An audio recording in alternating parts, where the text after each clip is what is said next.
Well, hey everyone, welcome to the Steamboat Institute's Facebook Live. We have a special conversation for you tonight. As you can see, we've got 4 people chatting at once, which normally we only have 2. So this is a little bit different for us. So hopefully that'll keep you a little bit more engaged. I'm Erica Anderson. I am your digital director at the Steamboat Institute, and I'm excited to introduce our host for this panel, Lindsey Martin. She is a wave at us, Lindsay, so we can see. Hi. I know, but Lindsay is a member of our Emerging Leaders Advisory Council and just doing great work in her home state of Oklahoma. And we love to spotlight state-based work. We think local policies and what's going on in each individual state is really important. And so we're excited to have her here talking about a local issue, which is absentee voting. It's not just in Oklahoma, but particularly for this conversation, we are talking about the state of Oklahoma and absentee voting in a time of COVID. Obviously, there's been a lot of things that have had to change because of COVID, voting being one of them. And so I'm going to hand over the conversation to Lindsay, who's going to introduce our panelists and kick off this conversation. And then I'm going to disappear off the screen for a bit and join you at the end. So with that, Lindsay, I will hand it over to you. Okay, Erica, thank you. And to the Steamboat, thank you for having us on. This is a really exciting discussion. And so I want to introduce our special guest, Julie Dermody. You can wave, Julie. She is the secretary of the Rogers County Election Board. And then we have Mandy, Winton, who is very politically involved with a lot of things that we have going on in Tulsa and throughout the whole state. And so, ladies, thank you so much for taking the time to discuss a really important topic with us today. So I'm just going to jump in. Apparently, this software that we're using is not going to allow me to take myself off the screen because I'm the host. So I'm still just going to be here. So just ignore me. Awesome. I'm going to listen in as an engaged person, just like those in our audience. So just go to it, ladies. Okay. Also, so that because this is also a big topic across the whole state. So if you feel like you want to chime in with something that is, happening in your particular city, state, that would be great too.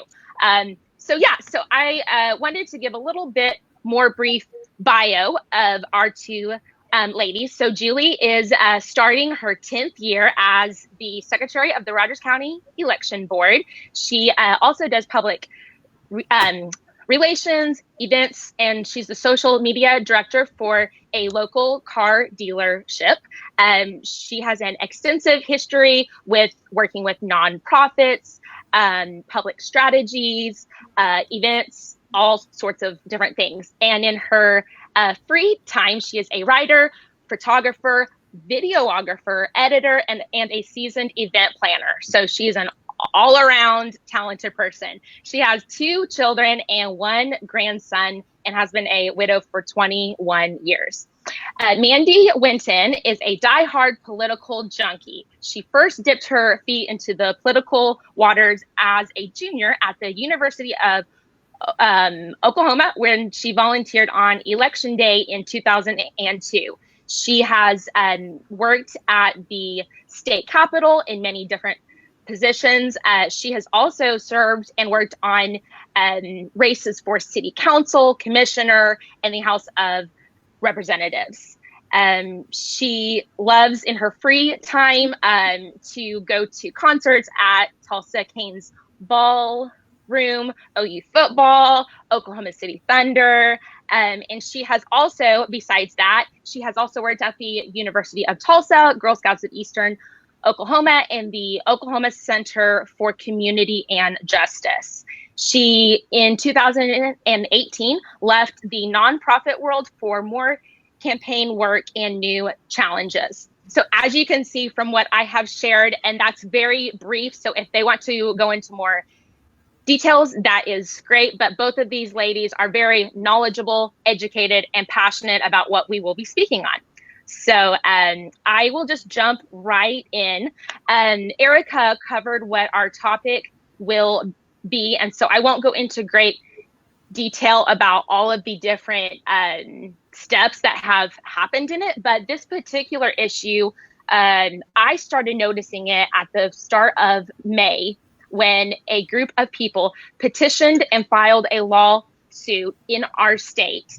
And that led to the Oklahoma Supreme Court taking some steps, and then the state doing a lot of different things. And so I will actually let both of our ladies explain some of that. So I'm going to jump right into our first question. So both of you have been very vocal, express your concern and position on this topic. And so I will start with Mandy first. So your mother, Peggy, was actually a petitioner on the state lawsuit that was filed. And in a Tulsa World piece on May 7th, she shared her story and explained why she was really passionate about this. And then I saw in a Facebook post, you shared her story. So would you share more about your mom's situation and then your thoughts on why you believe that the notarization requirement should be taken off? Absolutely. And I want to start by saying thank you so much. I have known Lindsay now for 8-ish years, probably. We met through New Leadership, which is a nonpartisan program at the University of Oklahoma that engages college women in the political and public service process. And I have loved being a part of New Leadership on the staff side and meeting young women from across the state. And it's just been phenomenal. So it's awesome. Like, here we are all these years later, still connected. And that just makes my heart happy. But so a couple of months ago, I got a call about my mom, and I got her connected right away. My mom is a cancer survivor. She has several other issues that they call comorbidities. That word is just kind of a scary word, but because of her age and other health issues that she's facing, she was a very high risk for COVID-19. My fiance and I are both only children, and our moms are both single, and we were quarantined together and they were solo. And anytime there was something that absolutely required us to go out, we did that.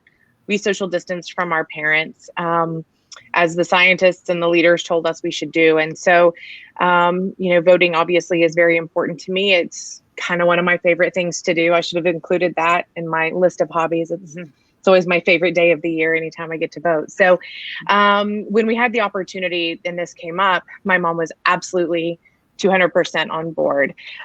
She votes at a housing facility not far from where she lives, and it's not super clean anyway. And there was a known diagnosis of coronavirus at this facility. So she had our concern. So she's been quarantining at home with the exception of doctor's appointments, and then other minor emergencies. So that's, been super important for her. So she filed the lawsuit along with the League of Women Voters of Oklahoma and another woman out of Oklahoma City, basically because the law, as it was written, said that the notary wasn't required, that we could basically self-notarize. And I got a chance to listen to those oral arguments as they were presented, and it was a fascinating glimpse into our judicial system. We waited a couple of days. We got the news that the Supreme Court had sided with our position and that it wasn't needed. And so for a very brief period of time, about 18 hours, we got to celebrate this, exciting victory for voters across the state who were in a similar situation.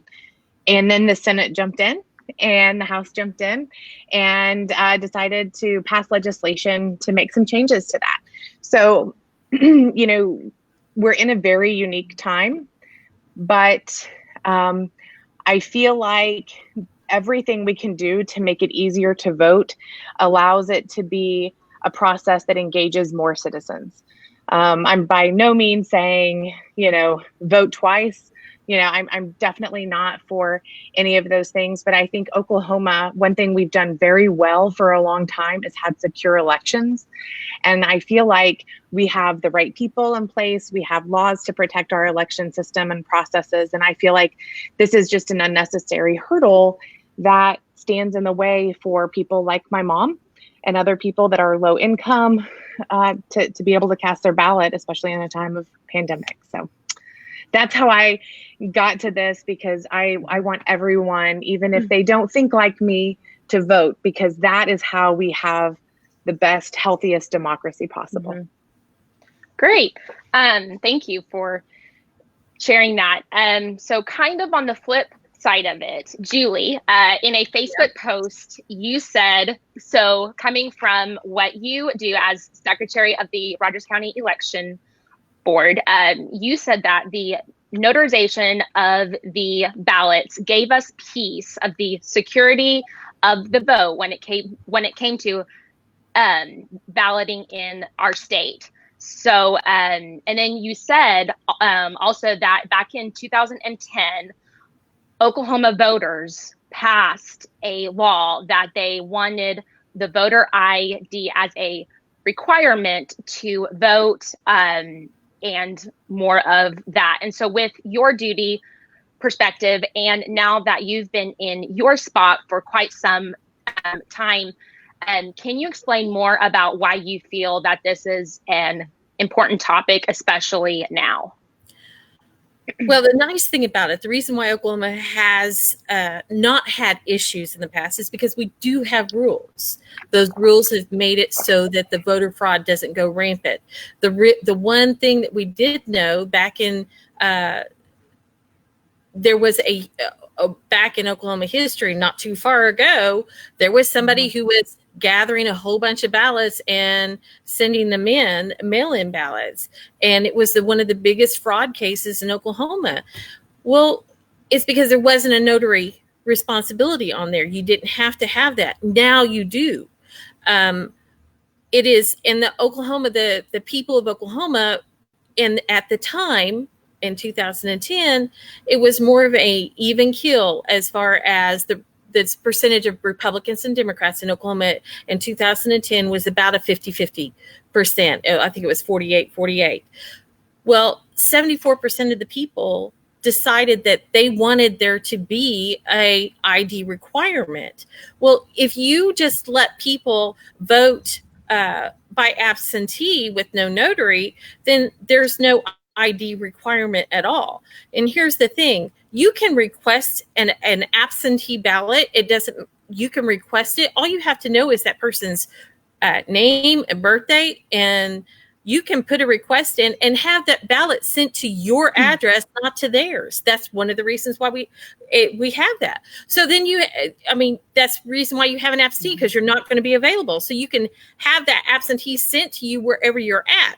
Well, what's the problem with somebody saying, well, I know this person's information and this person, and getting a whole bunch of people's information and having it sent to their address in another location, because those people don't vote, because we have the records, we show those percentage of people that vote. And quite honestly, in Oklahoma and most counties, for a big election, you have maybe 50% of the voters turn out. Rogers County is different. We have more that vote here. But there lies the problem. People can go in and do that. They're sneaky. They're not going to voter fraud is not done because somebody's not sneaky. They do it because they're sneaky. They want to try to get by on somebody. And do people vote more than once? Yeah, it happens. It happens here in Rogers County. I turned 6 in at the last in 2018 that voted and tried to vote twice. I turn it over to the DA. That happens. The thing is that when we have this notarization, it lets us have a way of making sure of the validity and the security of that ballot is who it's supposed to be. Now, at the same time, in your mom's case, Mandy, in your mom's case, because of her situation, she automatically goes into that incapacitated situation. All she would need is 2 signatures of witnesses in order for her ballot to be valid. and that's it. She didn't have to have the notarization. So there's that give those balance there that you can, if something was to happen. Now the state has made it more easier for those people who can't find a notary to be able to still vote and cast their ballot by getting a photocopy of their ID. My concern is that we're going to have people that take that photocopy of their ID and put it inside the affidavit. Well, that's not going to help, because guess what? We don't open the affidavit unless we can verify the information on the outside of it, because that ballot is secret. We're not supposed to know who voted how. So we never open that until we can verify the information. Once we verify it, it goes through. Now, a lot of people are saying, well, they can just go through and check each one of check them against the signatures, because we have signatures. We have voter registration cards. We have those hard copies that we keep. It takes 2 minutes and 10 seconds to fully process an absentee ballot. Every single one. We're expecting it probably between 2,500 and 4,000. 2 minutes. Now, if you have to add in the fact that we have to now also look at another form of ID, because that's going to be on there rather than just the notarized signature, then we have to examine, which is going to be add 10 to 30 seconds more, if not more, onto that process that has to happen.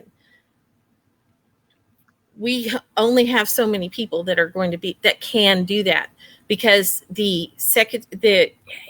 each ballot has to be double checked, not just once. It has to be double checked. So it has to be seen by 2 sets of eyes to make sure that everything is right.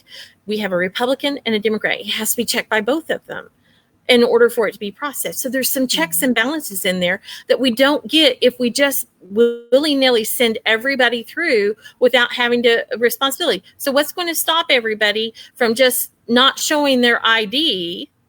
I'm not going to go vote in person, because I can just request an absentee and I can vote how I can not have to show an ID. Well, that just takes it totally away. And that voter ID, the people of Oklahoma, they voted for it. They wanted it. They want people to have it. They want the security measures involved in that, because the integrity of the vote is the most important thing that we have. It is the most important thing we have. And we have to keep the security of it. And we have to keep that integrity, because if we suddenly let our election system become under question, because that's what would happen. If it comes under question, then there's going to be doubt, and then the whole system falls apart. Mandy, would you like to respond with any? Yeah. With any thoughts? I mean, I totally agree with you, Julie, that, the integrity of our election is vital. But if people don't have access to vote, then that is also, I think, just as important. On the people you mentioned about the double voting, and you said in 2018 there were 6 people that double voted. Were just any in of those Rogers people, County? Just in Rogers County. Were any of those people charged? What was the outcome of that? That's not up to me. I send it to the district attorney. I send it to the district attorney. Right. That is their job. And, absolutely. That's their job. I get notices that they're still working on it. So, and nothing is done. And sometimes something has been done. I know that in Washington County, there were 2 people charged for doing. I saw that. Yeah. But here's something. You talk about the fact that they don't have an opportunity. They can't, because of they can't get somewhere.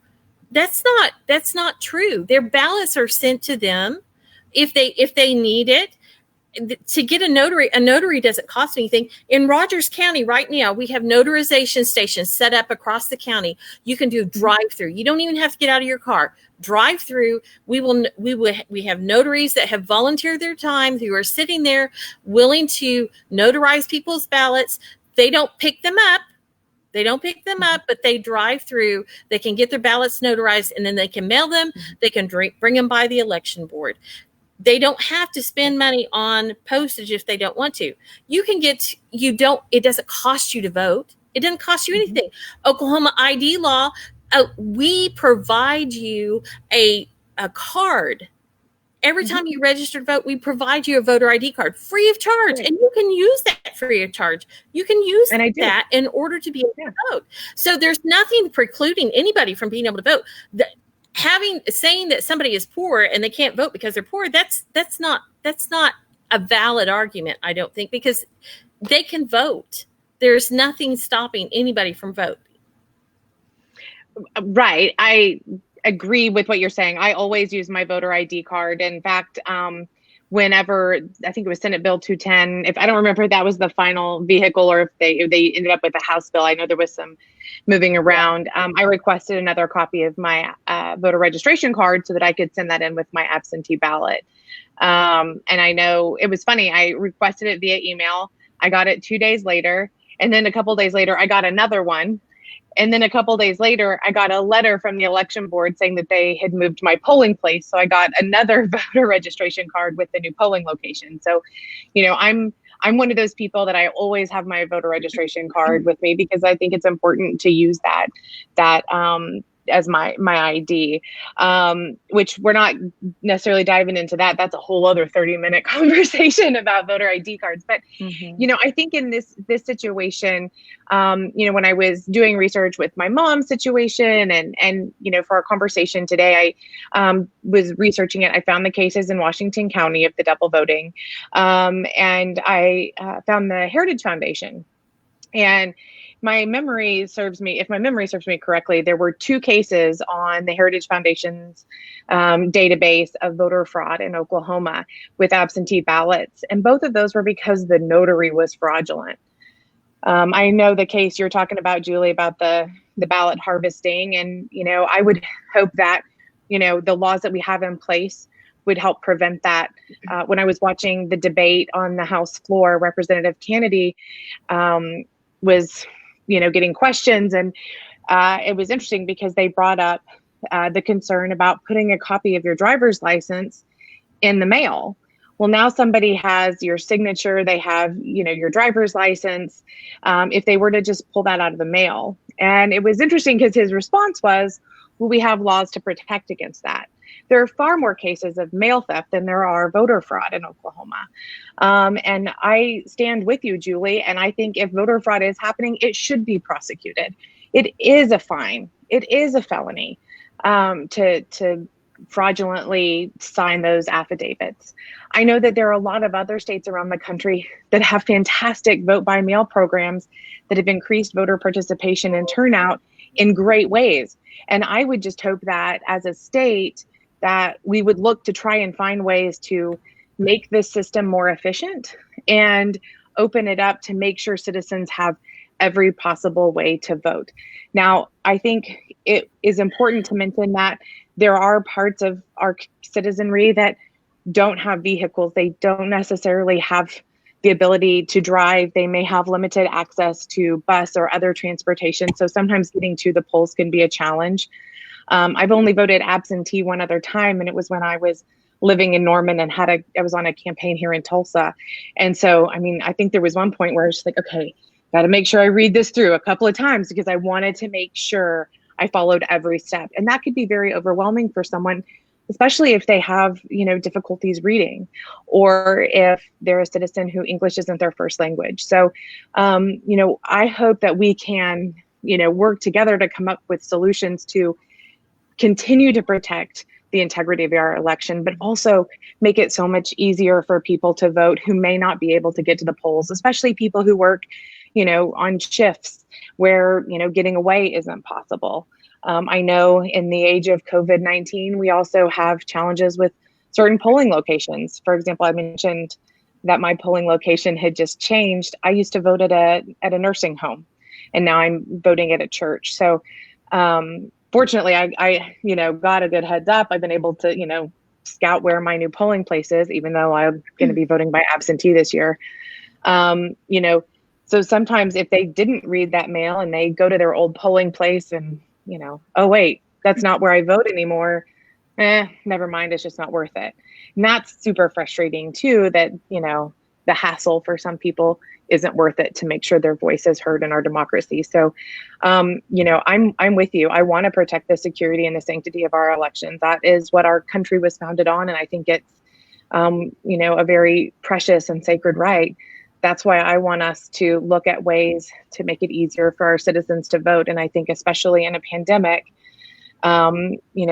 requiring a notary still requires my mom to go out and get signatures. If she's incapacitated, having 2 signatures still exposes her to 2 people who may not be taking safety precautions for my mom's health. Okay, those ballots are sent out 45 days in advance. You had already said that she goes to the doctor and goes here and goes there for things.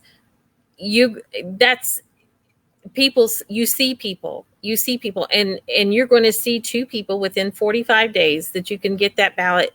You get those signatures on your ballot. The thing is that if we don't continue to keep the rules, then we are opening ourselves to more fraud. Do we have it right now? No, because we have rules in place. But once you stop it and we don't utilize them, then we are just leaving the door open for more mischief to happen. And that's the way life is, that we see it all the time. If we don't have rules, if we don't have structure, then everything wobbles and falls apart. And how would you explain all of the successful elections in other states that have bigger vote by mail programs? What are they doing to have secure elections that we're not? Because I believe that Oklahoma is the only notary only state. No, there's 2. There's 2. Two. Okay. There's 2 of them. Just a couple. Yeah. But yeah, so I was just going to jump in. When I was researching this, I believe there were 3 states, us and 2 others. And the 2 other states might have a little bit of differences with requiring a signature and maybe not having the voter ID card. But Julie can probably jump in. Whenever I was looking it up earlier today, I saw that there was one other one besides Oklahoma. Of course, it could have been that they said 2 others besides Oklahoma, but I thought they were lumping Oklahoma up into that there were 2 states that required it. I know of 2 other states that have mail-in. One of them is Washington, and I have cousins living there, and I know what their process is. I know that they're not happy right now with their process. The citizens are not. They're very frustrated with it. In fact, on the verge of major agitation. And I know Colorado has it as well. Do I think vote centers like Colorado has, where you can turn your voter ballots in, your absentee ballots in? I think that would be great. I mean, I like the vote center idea. I do like that. But I do think that the notarization, the clarification to know that that's whose ballot that we've got, I think that's important. Yeah. Well, thank you. Kind of as a follow-up question to all of this, and we can kind of finish this out as our main or as our last question. So for our state, this Friday, June 5th, is the last day for citizens to get registered to vote. And so if both of you want to kind of speak on for this Friday and then for our primary coming up on June 30th, and kind of looking at what this next year holds, November coming up, what are your top concerns for this particular issue in the midst of COVID and social distancing? So whoever wants to jump in first. I'll let you go first, Julie. I went first last time. Okay. Well, right now we're preparing. It's kind of a logistical nightmare on many things. There's a lot of stuff that we're having to prepare for. We couldn't start training our people until this week, which was really crazy because normally I have it all done by May. So we're running a little bit behind, but then you have all of the COVID stuff that you have to do, the preparation. We have facilities that had to close. And so we had to move a location because we were told we couldn't be at a particular one. So we had to move, we had to send postcards out. We're having to I had 60 people that normally work, my good old timers, that told me that they couldn't work this time. So we're having to pull a lot more people in. The community has responded well, and I've been getting more people coming in. We're going to have doorkeepers. We're going to have, so all of this process is going to be huge on, as far as what we have to prepare for. We're preparing for a lot more absentees, which means my board is going to have to meet for several weekends prior to the election day in order to pre-process some of those, as many as we can, ballots, so that we can be prepared, because as it is, we're going to be running ballots all day long on the 30th. Now, we can run them the day before, or if we ask the state permission. That is not how I like to do it. I like to run the ballots on election day. So we store everything, and that's the last step that we do. But there's a lot of stuff coming into it this time. We have our notarization station set up for our absentee voters. We are providing, we here in Rogers County are still going to have two locations, two early voting locations. A lot of counties are not. As far as the last day to register, we will be staying open until midnight tomorrow night. For anybody that wants to come here, and you don't have to be in Rogers County. We get a lot of people from Tulsa County and other counties that come in here because we stay open late. So, and we do this frequently, and especially on big elections, we want to make sure that everybody has an opportunity. We do our best to make sure that everybody has an opportunity. We blast it out on social media. I mean, Lindsay knows this. I make sure that my voters know what's going on, and we try to educate them all along the way. I feel like that's part of what my job is to educate the voters. So we're doing our part, and it's going to be crazy. We know that there's going to be huge lines in June in comparison to what we probably have had in the past, because we have the state question on there as well. And we know there's going to be longer lines, and we need to set up our logistics so that we can get people through just as quick as we can, and have our people trained, and make sure that we are sanitizing locations, and make sure everybody's got the PPE they need. So we're going the extra steps, and I just want to do a shout out to my county commissioners, because they have been wonderful in stepping up to the plate and making sure that we have what we need in order to supply, to keep not just our workers safe, but to keep the public safe as they come and vote. Great. Thank you. Mandy? Well, that is so awesome that you guys stay open until midnight. That is fantastic. And, I've set a goal for myself that one of these days I'm going to go through the training and be a poll worker. Having worked on so many campaigns, I've gone to precincts at, 7:10 to go look for the results on the tape on the window, and, so we know who won. And I know that those volunteers are absolutely precious to our election system. So a big thank you to all of them. And I completely understand, many of them are older and retired and at risk as well. So I understand why some of them, aren't able to participate this time around. So if you're watching and you can volunteer on June 30th, sign up, call your election board. We need you. This is your call to duty. To protect our elections. And tomorrow is a huge day. Please get registered. Make sure you're registered where you live. Make sure you can have your voice heard, because June 30th is a really big election. There are primaries, I know for sure, in the 1st district, 2nd district, 5th district, 4th district. I would imagine probably the 3rd district from a congressional for the congressional races. There's a statewide question, state question 802, not to mention all of the legislative races that are on the ballot. So check out, okelections.org, and I think that's the website. Check out, just Google Oklahoma State Election Board, and you can take a look at your ballot and start your research now. The League of Women Voters has some awesome resources too, so you can research the candidates in their own words. Their tool is phenomenal, and the volunteers that put that together work so hard to make sure that voters have the information they need about the issues and the candidates on their ballot. June 30th is a big day. A lot's going to be decided. Many of our races, especially those legislative races, are decided at the primary level. So that is so important that you show up on June 30th. You know, as far as COVID-19 goes, who knows what November is going to hold? You know, we're tracing the coronavirus and trying to figure out where it's going to go. And frankly, no one knows what November is going to look like. We might be back in a situation where the pandemic has flared up again. So we may be having these same conversations in October next year.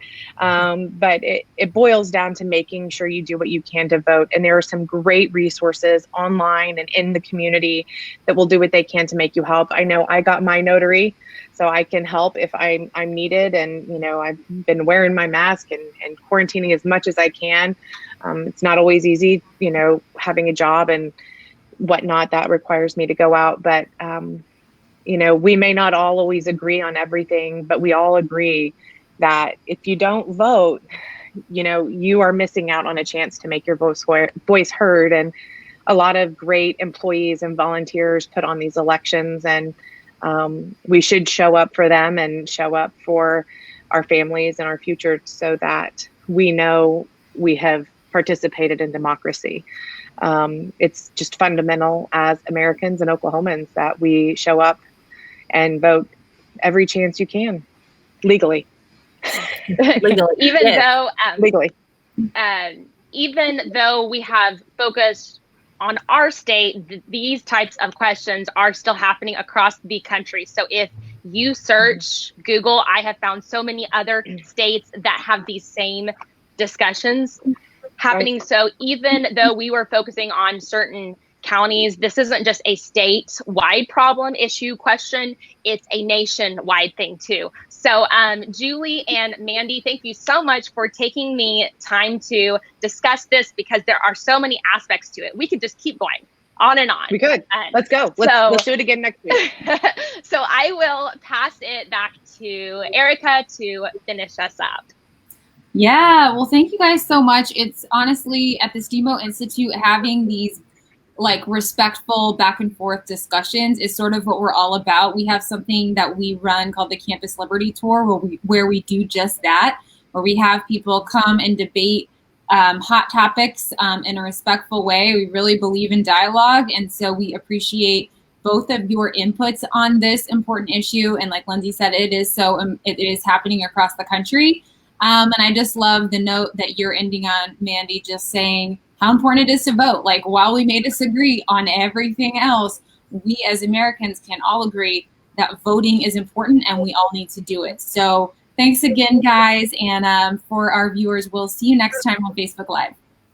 Thank you.